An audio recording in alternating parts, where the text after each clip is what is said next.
I will begin with a word of prayer. Dear Father, we thank you for this day. Again, Lord, I just thank you for the students. Just ask you to help us use this time wisely, just to do something interesting, Lord. In your name I pray. Amen. So you said you looked at the matrix A equal to what? 1J, 1, 1. So as an element of 2 by 2 matrices over the hyperbolics. And what did you learn about this matrix?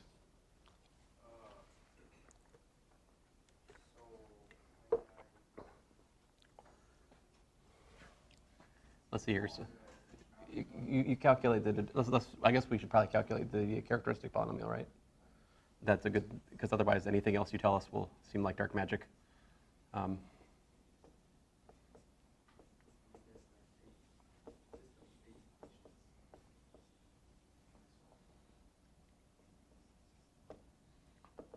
So the characteristic polynomial is x minus 1 squared minus j, right?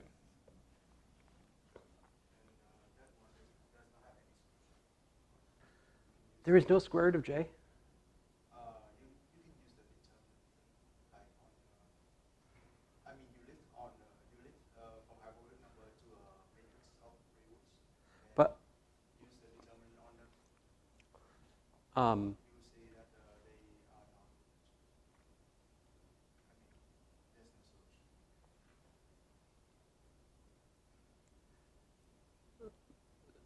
So you looked at, let me say you look at a tilde 1 1 1 minus 1 1 1 1 1.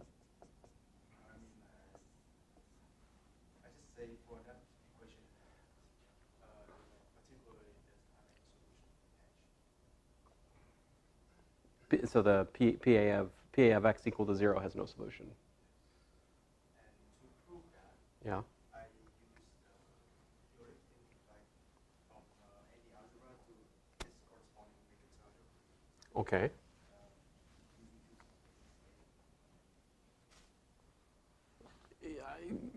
I'm not understanding what what did you do again?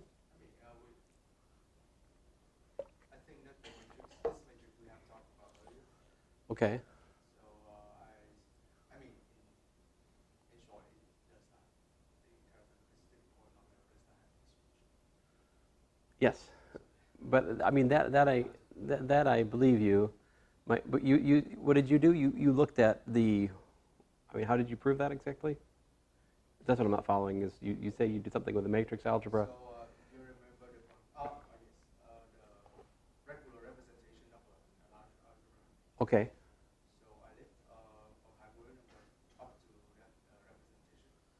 Ah. Oh. Oh, I see. So you actually look at you pick a basis. That's what you're telling me. You pick a basis. Look at what's your basis? Oh, it's 8-dimensional, isn't it? No, I mean just the hyperbolic number. I mean this equation is in hyperbolic number. Oh. I just say that the algebra is just hyperbolic number. So that equation is turned into a matrix equation. Oh, okay. So let's see here. This would be x. Let me just understand that. X squared minus 2x plus 1 minus j, right? And so the matrix equation is x squared minus twice the matrix x plus the identity matrix minus 0. Well, it depends on what is. I take j as a basis. 1j as a basis. So the matrix is equal 1.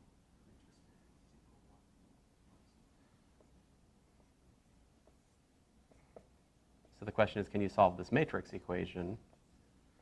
And that matrix equation is basically you're solving x squared minus 2x plus 1 minus 1 minus 1, 1 equal to 0, 0, 0, 0, right? So that's how you looked at it? Yeah, but I group x minus 1 squared on one hand, just the j part on the other. Okay. So you actually look at x minus I squared equal to like that. So 2 times the determinant. Yeah, I'm an idiot. I'm sorry, I've been doing too much calculus today. Yeah. And this, I see your point. That's minus 1. Yeah. That's not bad. That's actually a pretty slick way to come to a quick understanding of the fact that that solution has no, that quadratic hyperbolic has no solution. I like that a lot. That might be a cleaner way to derive, well, I don't know. When we study the quadratic equation over the hyperbolics, this gives me another way to look at it. I like it. Because typically I've forced myself to filter through the isomorphism to the direct product algebra, and then from there you can easily solve the quadratic and then map back what the possibilities are. But this is just a direct, well, again, you're creating your hyperbolic algebra, hyperbolic. Yeah. This is your technique for dealing with hyperbolic algebra questions. You just do this. Yeah, just bring up the matrix and then solve it with some. It ain't bad. It's not bad. It's not bad at all. So if we were trying to find, for example, if we wanted to solve x, x minus 1 cubed equal to j, and the j cubed equal to 1 algebra, if we use your technique, we'd be looking for a 3 by 3 matrix, which is equal to, and so in the 3 hyperbolics, if we use the basis 1j squared for the basis, right? For H3.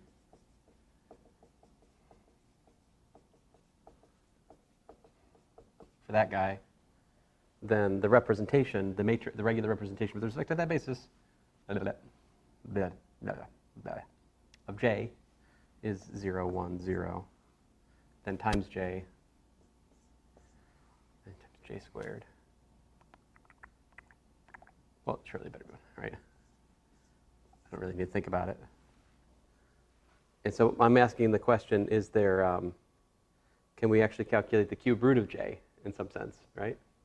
Is there a cube root of j in the 3 hyperbolic numbers? I don't know. Find out soon. So, I guess if this determinant, the determinant conditioning the determinant condition not being violated doesn't prove it exists either. It just doesn't stop us. Yeah. Is that what you're saying? Yeah. Oh, but it's cube. I don't need to, It's a cube. It's no help, right? Because I don't need to really manually solve it. I just put into it some software. using software, using matrix, some software. Matrix equation. Cheater. So your point is you have a robust software to solve matrix equations. No, it's Just Mathematica. It's just Mathematica. that's the crudest software. This is the crudest software you can use is Mathematica. You could use MATLAB. Like solve system of polynomial equation. It's cracked me up.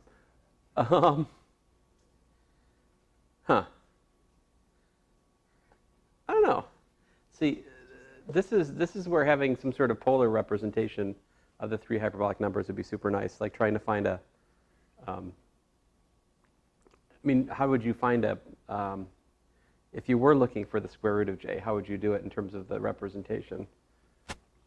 If I could write j is equal to rho e to the j phi, right? Then it seems like the square root of j should just be the square root of rho times the square root of this, right? Being a little bit informal for a second here, which should just be what? Right, you would hope. But can you even can you even do this? You can't do that, I don't think, because this would be rho cosh phi plus j sinh phi, right? And it's impossible to make that cosh phi go away. It's at smallest one, so you've got a real part there. You can't undo it. So you can't write j as a number times e to the something. And in fact, you know this, Cooper. You've discovered that there's 4 different formulas needed to cover sort of the hyperbolic analog to polar coordinates. You either do a real number times e to the j phi minus a real number times e to the j phi, or j times a real number times e to the j phi, or minus j times a real number, a positive real number times e to the j phi. You have those 4 different rules for the 4 different sectors between the lines y equals plus or minus x. That's what you've come to the understanding of. And so that just ends up begging the question, what's the square root of j again? You know, because basically Cooper's way of being gives us something like, well, I can put z is equal to j e to the 0. That's like what the polar representation is. And it, you know, not polar, but quote unquote polar representation. So it is absolutely no help to us whatsoever whether or not there's a square root of j.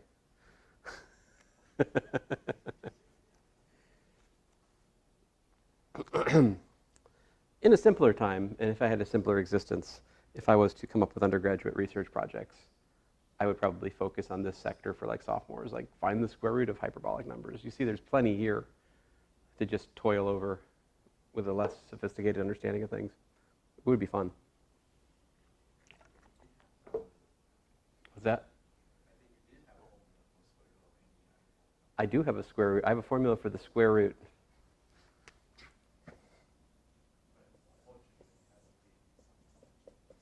I think it has to be in here or here. Maybe just one side, I forget. So it's either for the bow tie or for half the bow tie. All right, I digress. So let me get back to the point here. So this characteristic polynomial has no solutions. It is got no zeros. The spectrum is empty, right? Well, I don't know about the spectrum. I don't know about spectrum. I know that it's got no roots. Yeah, I'm not sure about the spectrum. I never know about the spectrum. If we allow, you know, if we're looking for characteristic, if we can allow the determinant to work out to a, what? A zero divisor, right? If the characteristic polynomial works out to a zero divisor, well, that's a different ballgame. I mean, there, look, obviously x equals to 0 is in the spectrum of A, right? Because PA of 0 is 1 minus j, which is a zero divisor of the hyperbolics. But is that it? That might be it, actually.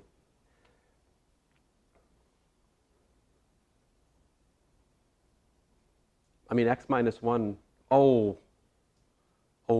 x could be hyperbolic here, right? I don't know, I guess I'd actually have to think about what else could possibly be in the spectrum, but not in the roots. Okay, anyway, let's get past that. So your point is then you looked at the quotient here?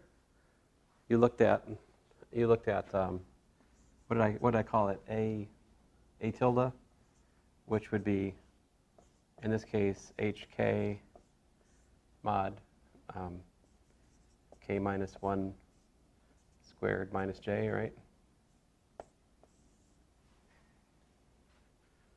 So you looked at that. And you looked at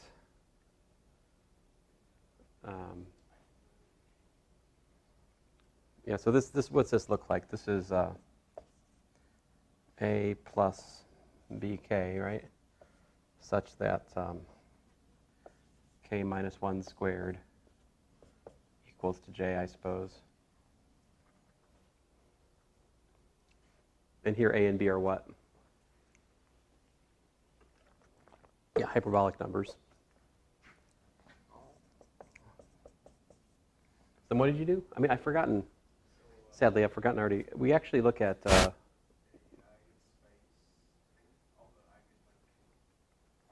So we're trying to. Did I think I looked at. I was looking for a. I actually was looking for a v equal to lambda v, so to speak, right? For v in a tilde 2, right? And lambda in a tilde, is that right? Or did we do, I think we did something more specific than that, didn't we? Right, that's the thing. That's the lesson I've learned, is that it's not just an arbitrary problem. You just try to solve the eigenvalue problem where your eigenvalue is the extension element.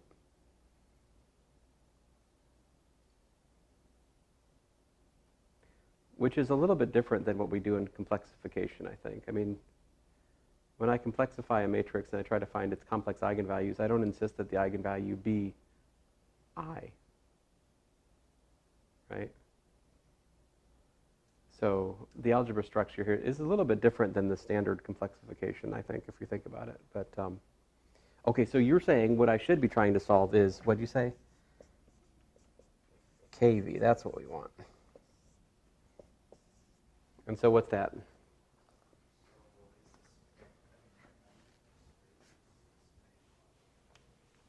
Are you going to tell me the answer?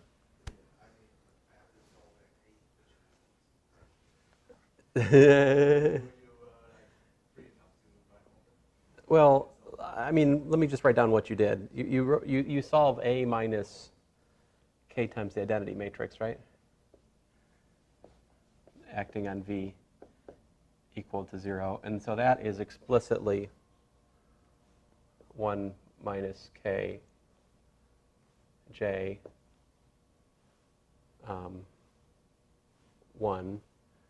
1 minus K, that act times V.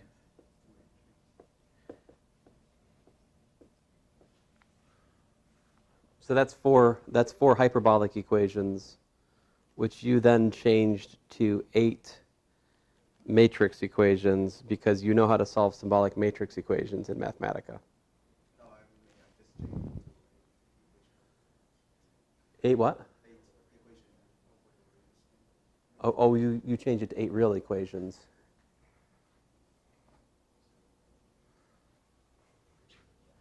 So 1 minus K V1 plus J V2 equal to 0. And V1 plus 1 minus K V2. How does that give you 8 real equations?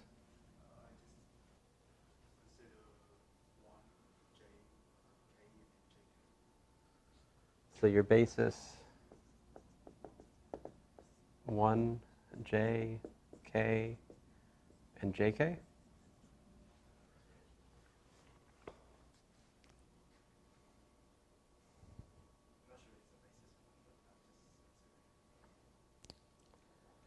Well, definitely 1 comma K is an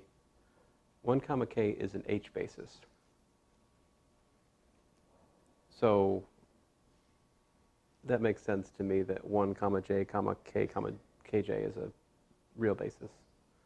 I think you're right, that is in fact a basis here. With respect to the real, I mean, a tilde is a four real dimensional algebra because it's a 2H dimensional algebra, right? So anyway, you did that. So each one of these rips apart into 4 real equations. So you have 8 real equations, and then what you found was what?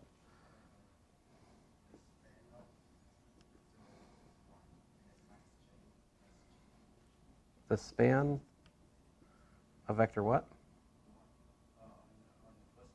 Uh-huh. Minus J plus, like what? JK. Oh, plus JK. Okay. And then? Just that. Oh, that's it? So what is this? Oh, this is. Oh, so you just found that is the and real multiples of that, or h multiples of that. What's that? A tilde multiples of that. Yeah, that would make more sense. Right. A tilde multiples. Thank you.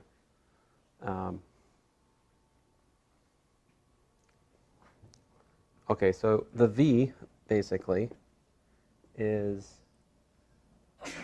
1 minus j plus k times 0j then, right?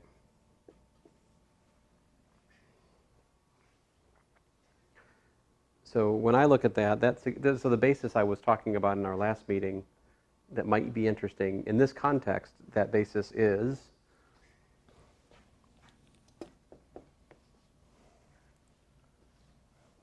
one minus j, 0j.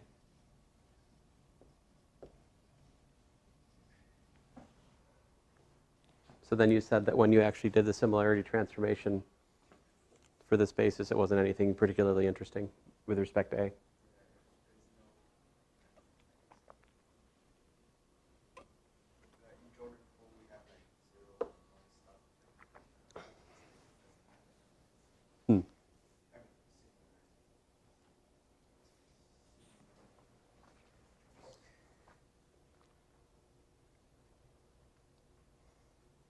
Now, just before we, let me remind you what the story is for the complex case for a second, right?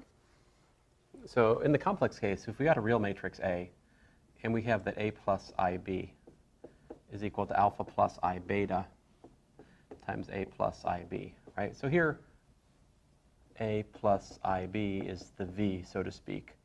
It's an element of C2, which is basically R2 tilde, or R tilde 2 perhaps, in my notation. So if you find a complex eigenvector for a real 2x2 matrix, what's that tell you? That tells you that AA plus IAB is equal to alpha A plus alpha A minus beta B plus I times alpha B plus beta A. Well, let me write it the other way around.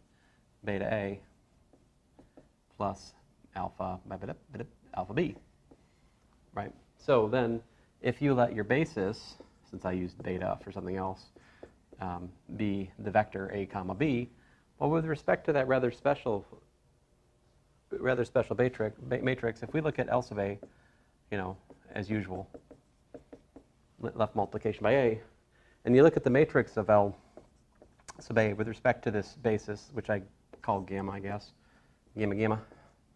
Well, that matrix has the form alpha minus beta, beta,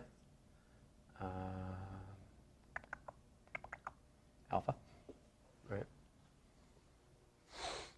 So that's the special, but you notice that that special form is not revealed to us by looking at, it's revealed to us by looking at what? The real and the imaginary part. So we are using the real, that is, maybe there's, I guess I should be a little bit more dejected. That is the real part of V. This is with respect to the K extension, that's the K component of V. So those are analogous, in fact, to A and B in that. So we are doing the right thing. Disappointing. A little bit disappointing that nothing was seen there. Can you just tell me what it works out to anyway? So what do we got? We got beta inverse, A beta. That should be the matrix. That's the matrix of the left multiplication by A with respect to our newfound hyperbolic basis, which in this context would be, what's the matrix for beta?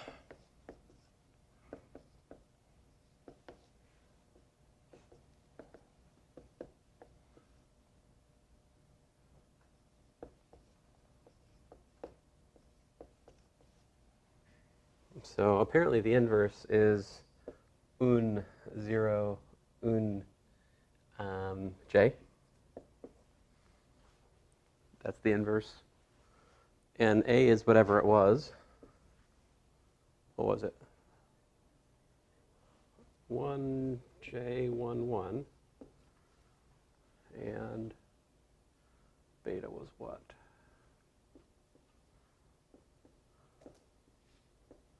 So you calculated this already? What's that? Ah, how do you know? It was not interesting if you have not calculated it. But I lost it. I calculated, but not recorded. Oh, that doesn't count. So you're fine, you're fine. Okay. I feel like way cheating. You feel like what? I feel like it is cheating out, but I don't feel that. But Oh, you're fine, you're fine.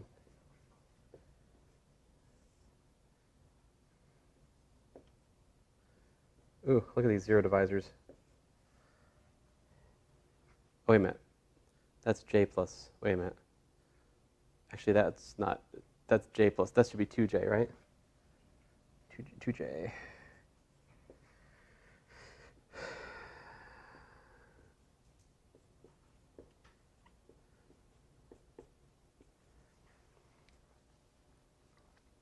So then we've got 0.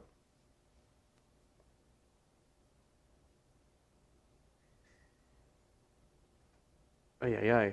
1 plus j minus 2. I think that's j minus 1.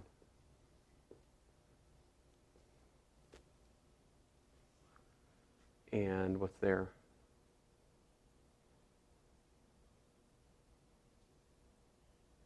I think 1, right? And 2?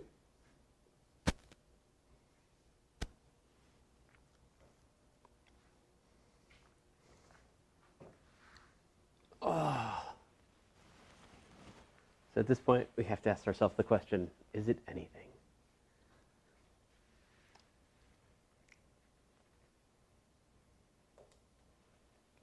So this matrix A, that data, does that have anything to do with our characteristic polynomial? Is there any significance to this matrix?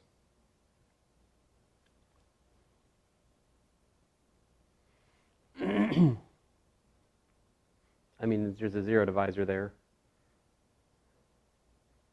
Oh. Oh. Oh. Well, that's not surprising. A was misbehaving from the start in the sense that its determinant was 1 minus j, right? Not surprisingly, the determinant of that matrix is 1 minus j, because similarity transformation should not change the determinant, right? Determinant's an invariant of similarity transformation, which is why we can define the determinant of a linear transformation by the determinant of its matrix with respect to any basis, because it doesn't matter which basis you pick. Similarity transformation doesn't change that value. Huh. Or What does that mean?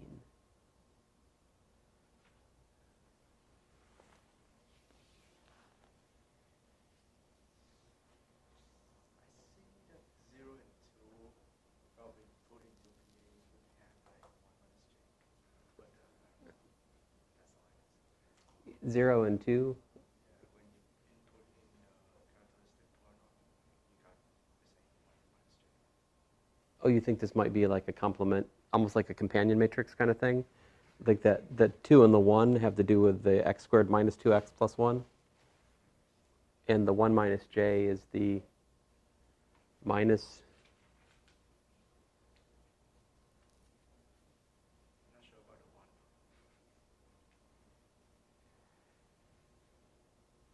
1. Ah.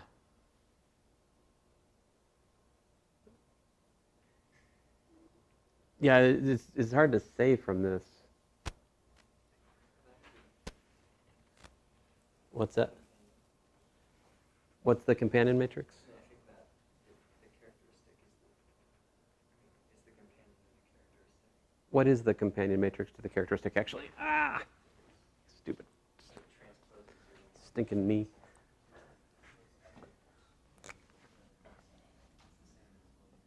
So what's the companion matrix of PA of x equal to?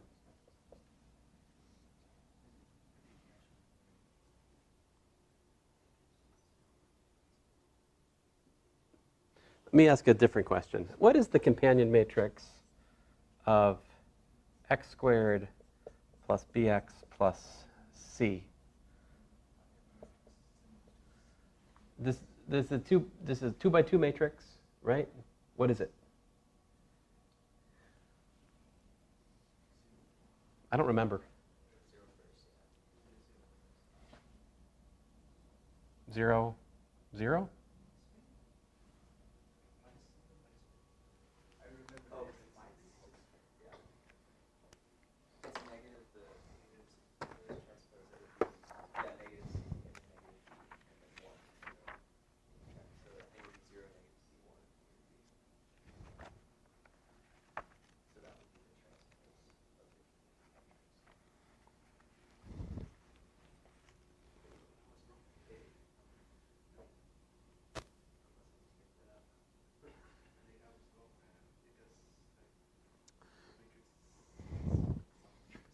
the So it should be 0, 1 minus c minus b. By the way, where's this companion matrix come from? Do you guys know? Yeah, I think it's the cyclic. So if we curses, I'm going to have to work out the rational canonical form for you guys in here in order to settle this. That's what it boils down to. But okay, so that would be so is it? It's the transpose. Yeah. So that is the transpose of the companion matrix? Because the constant coefficient goes first, which is the what? Wait a minute. What?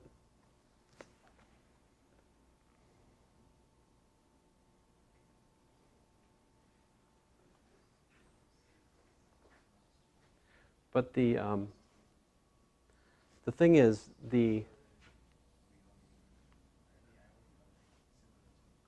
so this is C here. So C is equal to 1 minus J, and B is equal to minus 2. Oh, so you're saying it's the... But, oh, okay. So this is the companion matrix of PA of X transpose. If we use the convention for the companion matrix, which is given in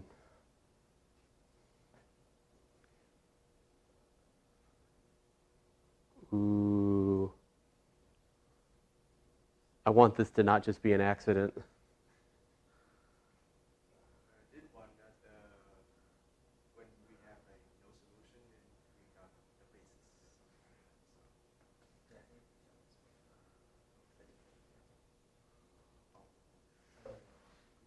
I want this to not just be an accident. I want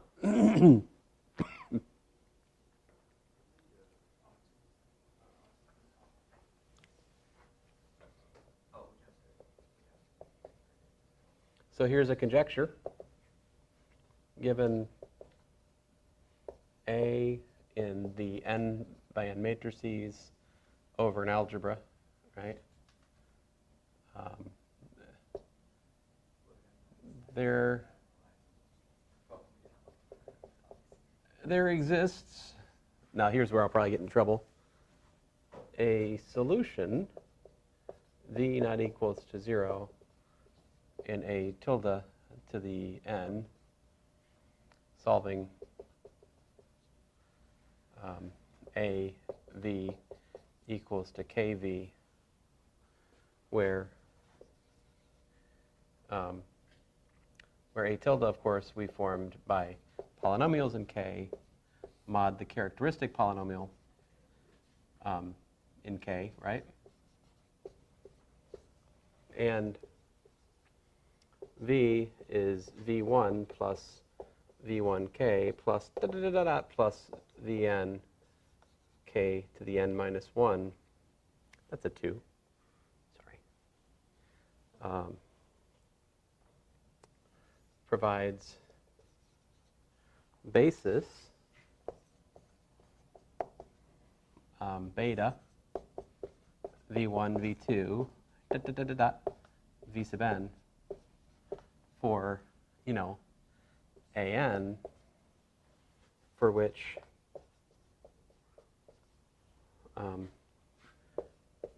beta inverse A beta is equal to the characteristic polynomial of PA of x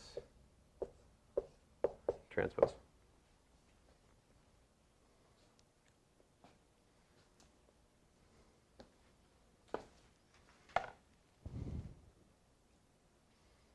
Proof, we have an example.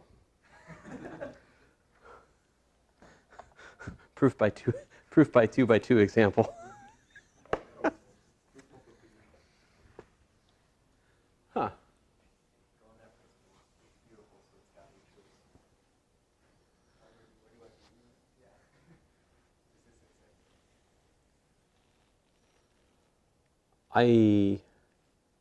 This is encouraging because I think this can also be backwards engineered, because I think the companion matrix is going to exist because that's essentially just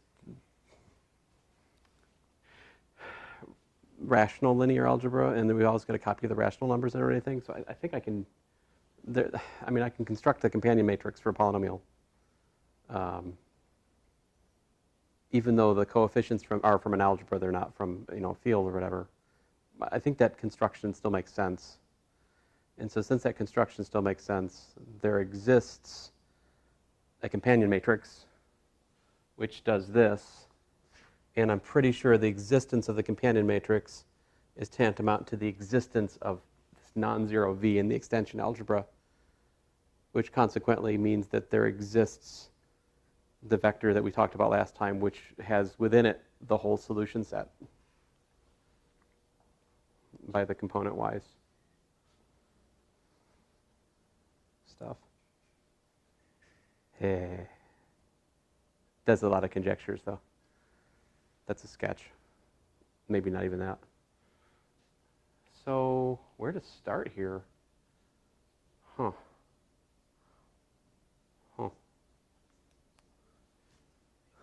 What was that?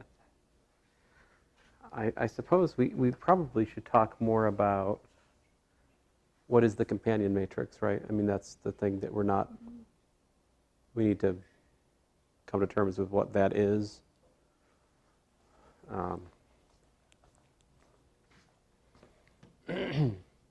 Neat.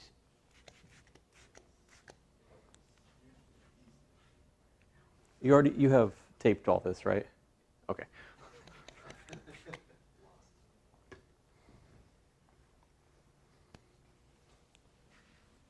Well, Khang, that was a very, the most useful, non-useful example that you have so far brought to me. I'm very happy that I didn't listen to you at the start.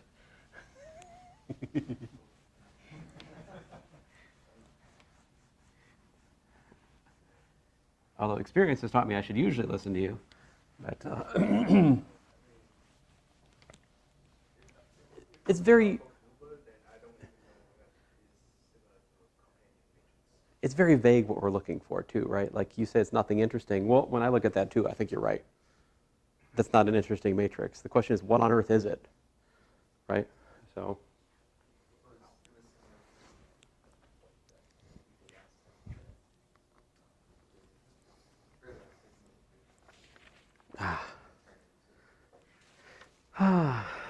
Well, teaching the rational canonical form in your linear algebra, Cooper, it did have an unfortunate side effect. I had to have a talk in the summer about my teaching because, you guys complained like a bunch of banshees.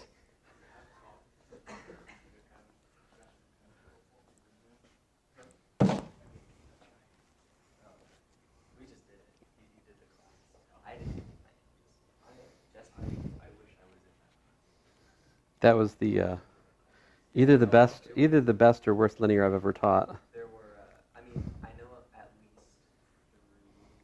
4 people who thought it was the best, although I feel that the rest of the class did not feel that way. No. Many of the education majors and engineering majors. I heard some computer science guy this morning after your class. I have another class. Complaining your class, linear algebra is the worst class. Worst math class ever. Because he doesn't understand anything. Yeah, he could ask a question. I mean, I would. he even said that one question that should not be said. Like, do I need this in math?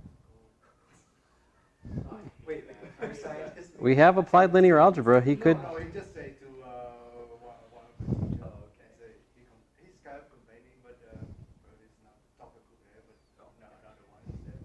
It's hilarious coming from a computer scientist. It's like arguably extremely. Oh, that's I only say I'm computer science. what design is. Curses. I mean, if you talk about computer science, I mean, it's useful. But, This is the worst. I mean, this is a very good book, but this is like a really bad book for me to try to look up what I'm looking right now. It's not helping me. It's too much in this book. I'm just trying to find something pretty simple, and I can't find it. Curses. Ah.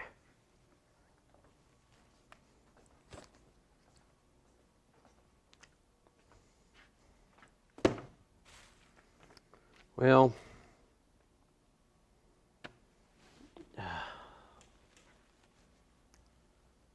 stink.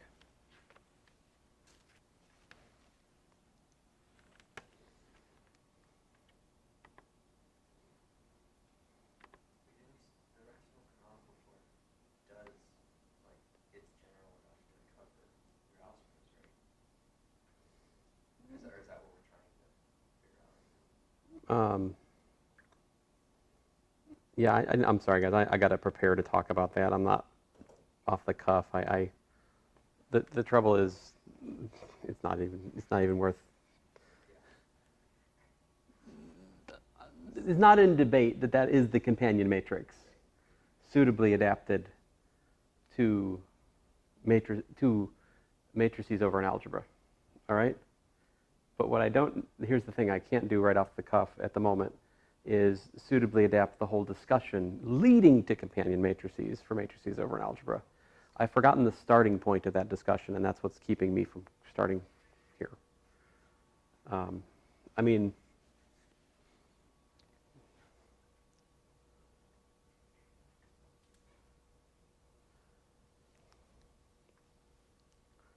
I've got the wrong books with me right now. I mean, it does have to do with that T-cyclic basis. I mean, for example, if we had T from vector space to vector space, right? And you have that the characteristic polynomial of T of x is something like x squared minus 2x plus 1. In other words, it's x minus 1 squared. Well, the Cayley-Hamilton theorem says what?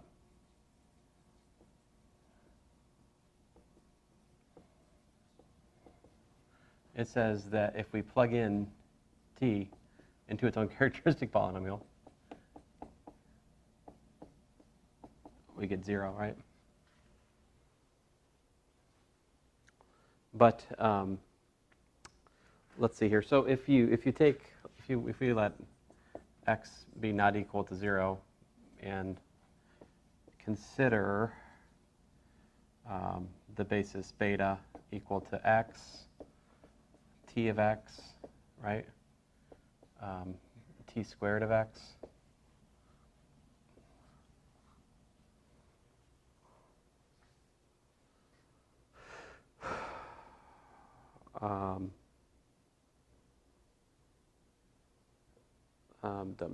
I guess I'm doing two. If the If the characteristic polynomial is second order, I probably better only put two things in my basis, huh? So this isn't probably interesting enough to figure it out. Sorry. But this would be a t-cyclic basis, right? Because we have that t.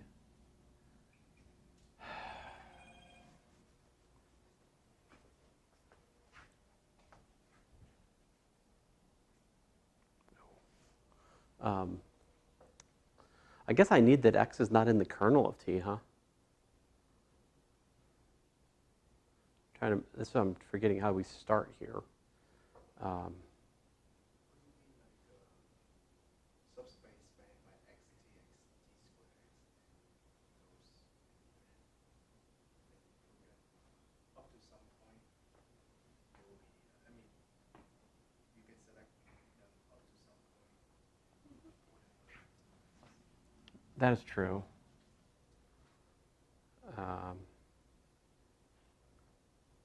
So I guess, well, I guess that's the thing is I don't have enough information here to tell which example I'm in.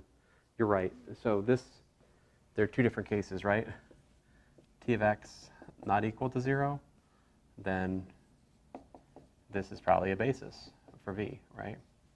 But if t of x is equal to 0, then we don't get a basis, we just get this, right?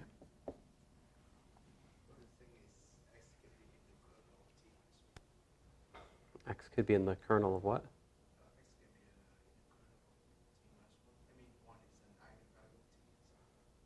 X could be in. Well, I don't care. I mean, if t of x is non-zero, I don't think x and t of x can be linearly dependent, can they? I mean, if x is in the kernel of t minus 1. In other words, if t of x is linearly dependent on x. Oh, I guess the question is not whether t of x is 0 or not. The question is whether t of x is an element of the span of x, right? In other words, whether beta is a linearly dependent set. If beta is a linearly dependent set after I've adjoined t of x to it, then we got to get rid of the t of x. Just stick with the beta. And then what do? Then you go look. You look for x2. Let's call this x1. Which is not in the span, right, of x1.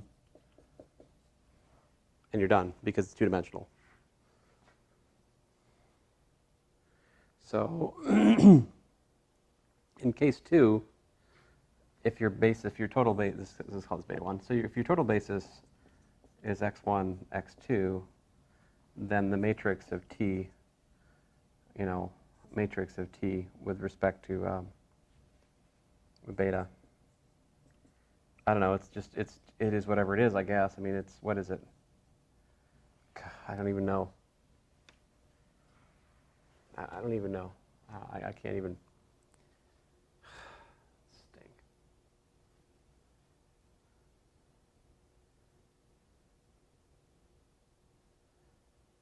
But. Oh, wait a minute. Okay, let's look at this case, though. That's the interesting one, right? Case 1, the matrix of t with respect to that basis is what? It's t of x1, right? Coordinate vector of that, and then t squared, t of t of x1. The beta coordinate of that. Now, t of x1 is by definition the second thing in the basis, right? So this is 0, 1. Whereas t squared, we do know that t squared minus 2t plus 1 equal to 0. So in fact here, t squared is 2t minus 1.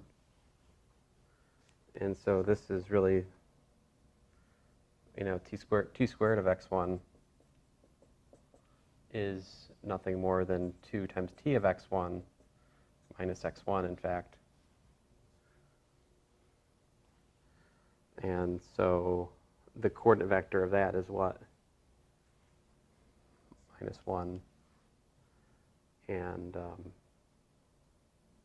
2. Yeah.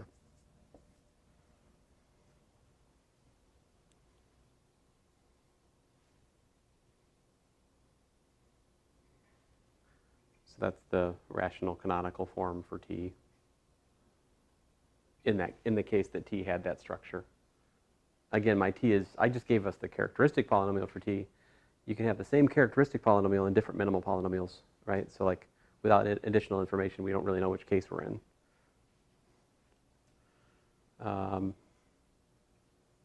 But yeah, so let's see here. If we had, if we had more, if we had a higher order thing, right?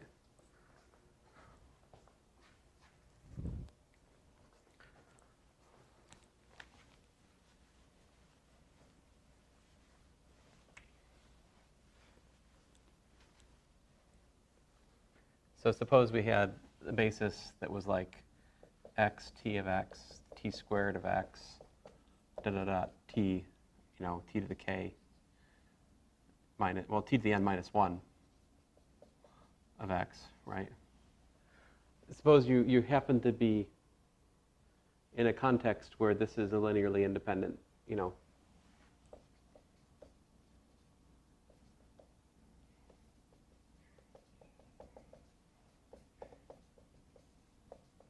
right.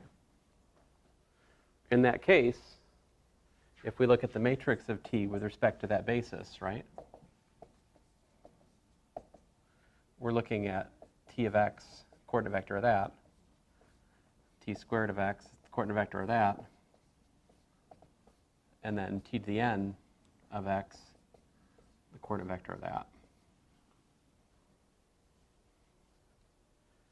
Now, what I'm very rusty on is how I mean, there has to exist.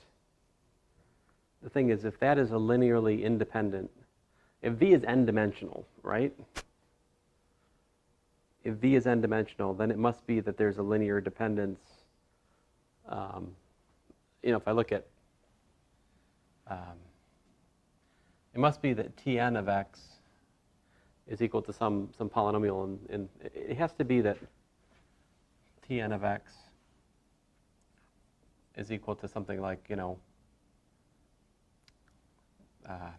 don't know, A0. Oh, good grief, I can't explain anything today. Stink. Let me do the easy part. So this is the second thing, right? So this is my first thing, my second thing, my third thing, and so forth. So this starts us out with 0, 1. And then this is 0, 0, 1. Right? And this goes on until finally we get 1.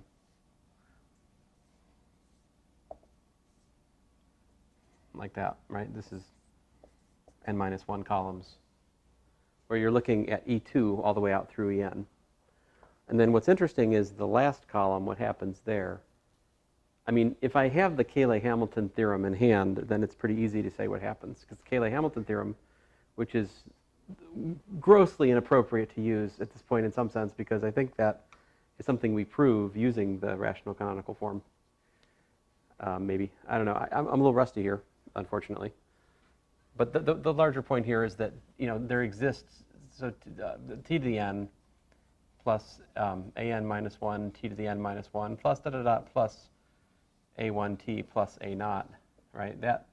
That's equal to 0, where the coefficients of the characteristic polynomial, right?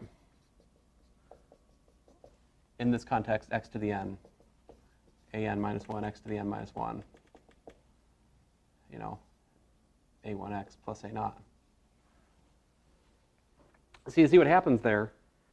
That's an identity for the operator. So Tn to the x is actually minus this stuff acting on x, right? And so you get minus a naught times x, which is the first thing. That puts the minus a naught here.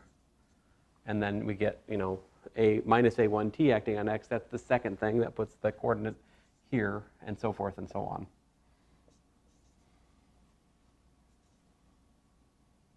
I can't count. No, that's fine. A minus 1. And that's the so-called rational canonical form in this case.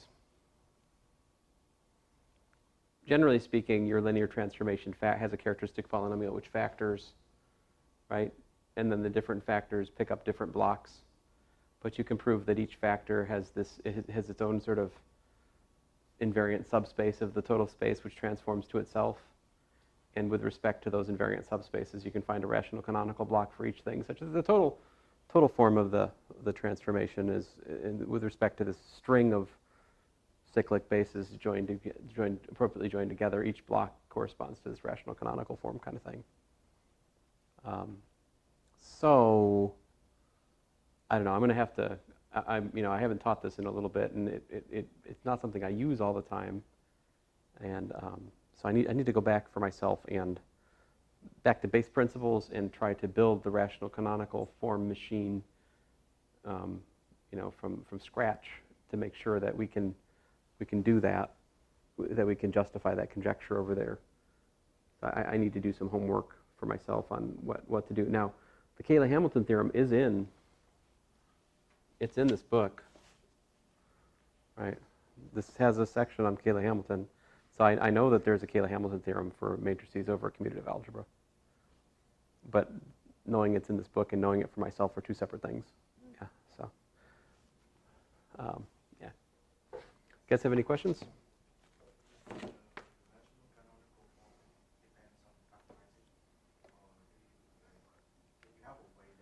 Ooh, factorization. You got a point there. Because we are not working over a unique factorization domain. So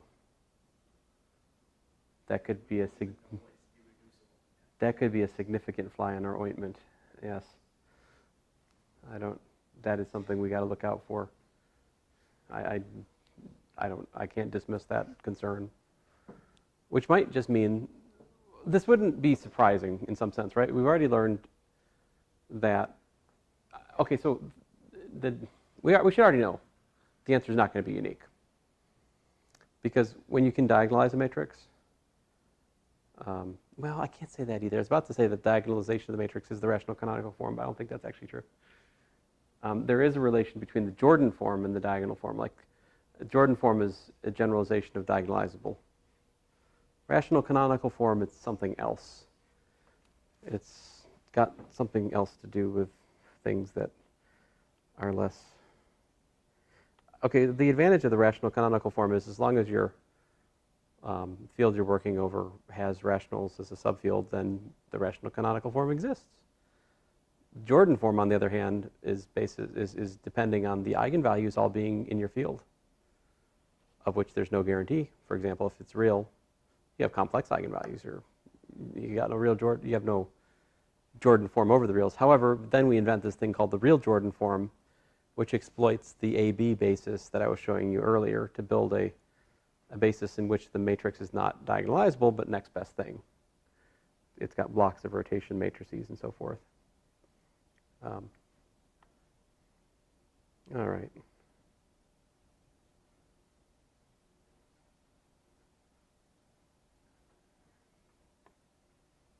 I'm looking for something, you guys.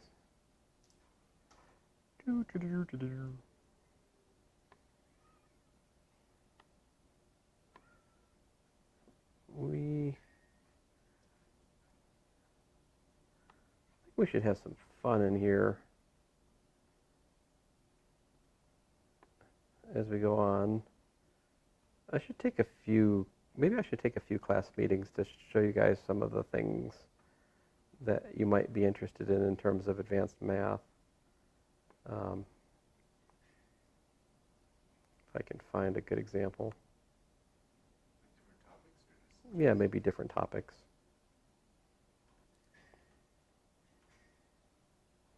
Let's see here.